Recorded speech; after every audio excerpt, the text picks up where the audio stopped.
चतुरशीतितमं दशकं 84 समन्तपञ्चकयात्रा बन्धुमित्रादि समागमः च। क्वचिदथ तपनोपरागकाले पुरिनिदधत्कृतवर्मकामसूनो यदुकुलमहिलावृतसुतीर्थं समुपगतोऽसि समन्तपञ्चकाख्यम्। बहुतरजनताहिताय तत्र त्वमपि पुनन्विनमज्यतीर्थतोऽयं द्विजगणपरिमुक्तवित्तराशिः सममिलताः कुरु पाण्डवादिमित्रैः। तव खलु दयिता जनैः समेता द्रुपदसुता त्वयि गाढभक्तिभारा तदुदित भवदाहृति प्रकारैः अतिमुमुदे सममन्यभामिनीभिः।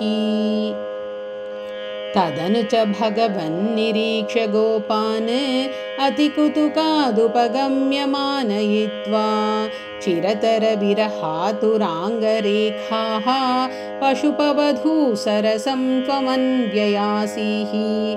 सपदि च भवदीक्षणोत्सवेन प्रमुषितमानहृदां नितम्बिनीनाम् अतिरसपरिमुक्तकञ्चुलीके परिचयहृद्यतरे कुचेन्यलैषीः।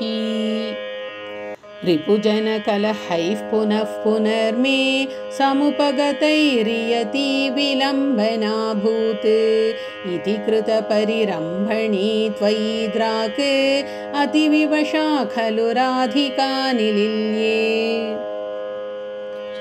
अपगतविरहव्यथास्तदाताः रहसि विधाय दधात तत्त्वबोधं परमसुखचिदात्मकोऽहमात्मेति उदयतु वस्फुटमेव चेतसीति। सुखरसपरिमिश्रितो वियोगः किमपि पुरा भवदुद्धवोपदेशैः समभवदमुतः परन्तु तासां परमसुखैक्यमयी भवद्विचिन्ता। मुनिवरनिवहैस्तवाथ पित्रा दुरितशमया शुभानि पृच्छयमानैः त्वयि सति किमिदं शुभान्तरैरिति उरुहसीतैरपि याजितस्तदासौ।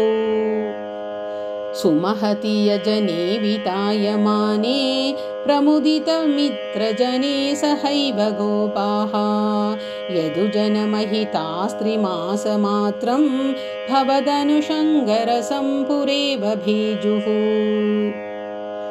व्यपगमसमये समेत्य राधां दृढमुपगूह्य निरीक्ष्य वीतखेदां प्रमुदितहृदयः पुरं प्रयातः पवनपुरेश्वर पाहि मां गदेभ्यः। ॐ श्री हरये नमः। सदा सर्वत्र गोविन्दनाम संकीर्तनं गोविन्द गोविन्द नारायण अखिलगुरो भगवन् नमस्ते।